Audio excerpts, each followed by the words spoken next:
Padres, Dodgers, unbeaten. A combined 15-0 as they both go on the road. And they did it really differently this past week. And now they go away. Let's talk first about the Padres. I'm trying to develop some type of ideology as to what we've just witnessed in this first homestand.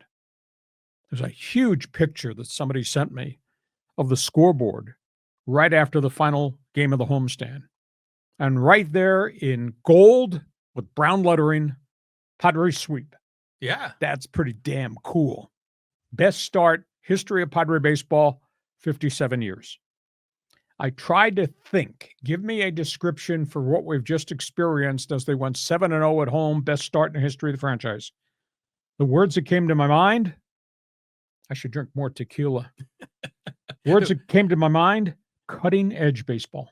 That's the way they have played this first homestand. Edge, energy, focus, purpose. The other intangible, big bats, all healthy right out of the gate. And then to add on to the uniqueness of the week, Jackson Merrill, 9-year contract extension, average 15 mil per season.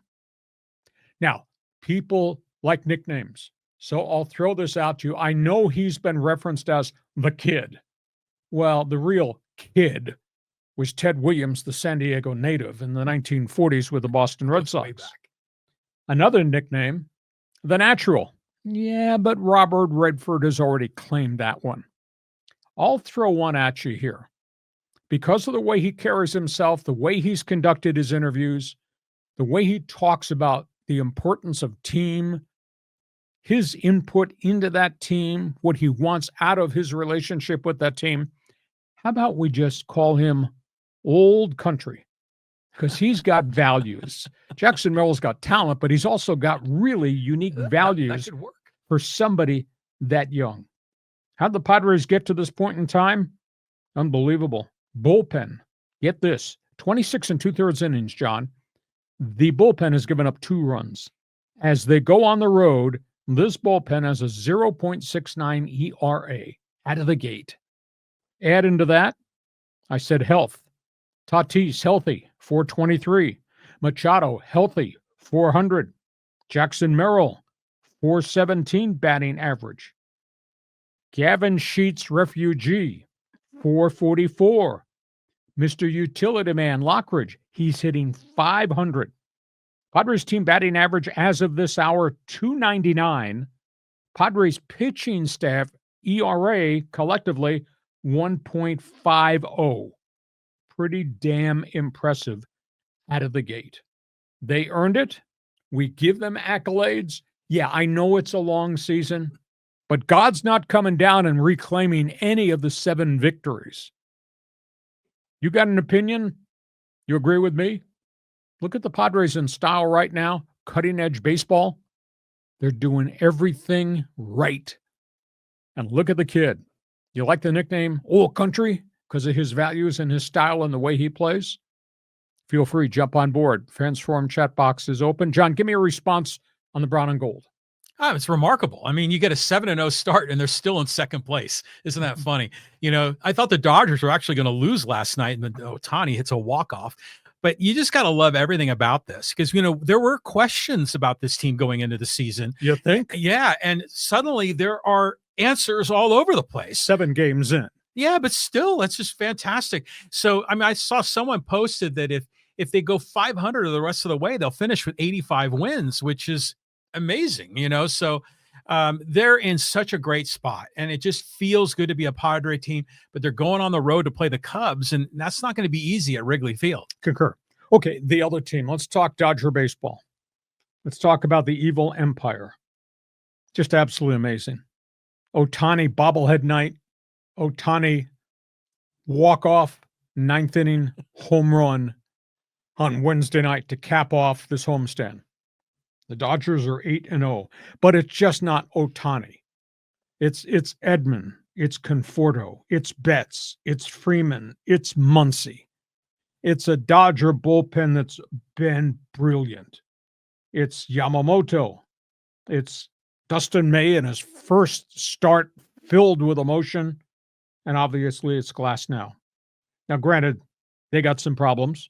Roki Sasaki, the video of him weeping in the dugout was kind of emotional, kind of moved. I really am surprised no Dodger walked down and sat next to him, put his arm around him. He's going to be okay. He's got a lot of talent, but he's going through a real tough learning curve. And by the way, the appearance of Blake Snell on Wednesday night that's who he is. Brilliant first start, second start in 2 innings. He had 5 walks, 3 doubles, and 2 errors behind him. And then was down 5-zip when he left. And they didn't get it done with his pitching, but the Dodger bats got it done. And that's why they're sitting there at 8-0. Reaction? Yeah, the Snell thing was interesting. But if you go and look at the box score, all 5 of those runs were unearned. And I think Muncy made a couple of errors in that game and kind of blew the door open. But still, Blake gives up the hits and the walks, and there's a lot of traffic, and everyone's on the edge of their seat when he pitches. So here we go. Blake Snell, the Dodger fan's going to understand him a little more. But yeah, you got to tip a hat to what the Dodgers are doing here. I mean, as remarkable as San Diego's been, the LA's been one step better. And, the Roki Sasaki is someone I think we just need to give him space. Yep. Don't be too hard on another kid, but just let him grow into his spot. He's going to be really, really good. But boy, does he look young out there. I mean, the kid looks like he could be in high school still. I mean, isn't it amazing? He looks really emotionally overwhelmed. I feel the same way if I were in his boots. I mean, the mound is different. The ball is different. The pressure points pitching at home or pitching in Japan, the first start is different. Strike zone's probably a little bit different. I was told by a scout the kid is struggling with the pitch clock. It's always front of his mind. He always looks rushed. Give me the ball so I make another pitch. Damn, he missed home plate again. Give me the ball back. There needs to be a rhythm, and they haven't found it yet, and he hasn't found it yet. But I saw a piece of video with him weeping in the dugout, which is kind of stunning for somebody that's 23 years of age, but put your arm around him.